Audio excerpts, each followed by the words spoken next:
मध्य प्रदेश में इन दिनों एक भर्ती चल रही है जिसे निकाला है Madhya Pradesh power transmission company limited यानी कि MPPTCL ने।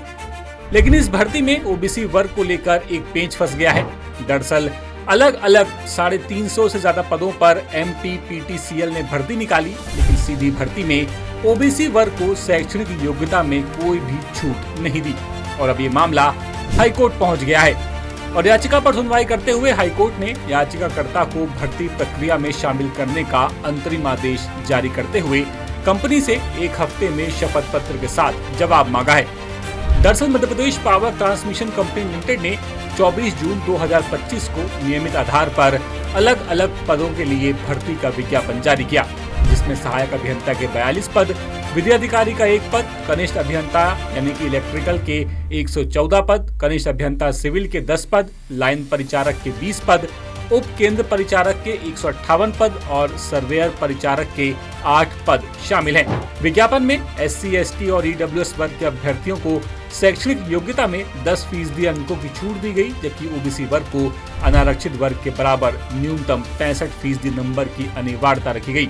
याचिकाकर्ता का कहना है कि सीधे आरक्षण कानून का उल्लंघन है, क्योंकि नियमों में ओबीसी को भी छूट देने का प्रावधान है।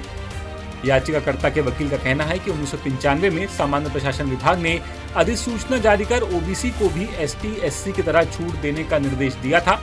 कंपनी जिस राजपत्र का हवाला दे रही है उसमें कहीं भी ये नहीं लिखा कि ओबीसी को छूट नहीं दी जाएगी।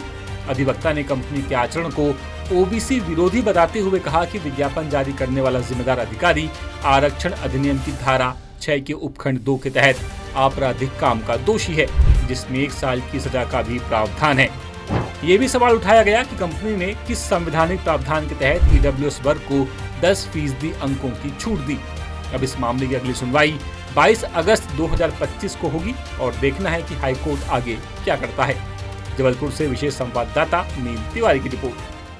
लेटेस्ट, इन्वेस्टिगेटिव और इन डेप्थ खबरें देखने के लिए ज्वाइन कीजिए द सूत्र का व्हाट्सएप चैनल, सब्सक्राइब कीजिए यूट्यूब चैनल, लाइक कीजिए फेसबुक पेज और पढ़ते रहिए वेबसाइट www.dasudr.com।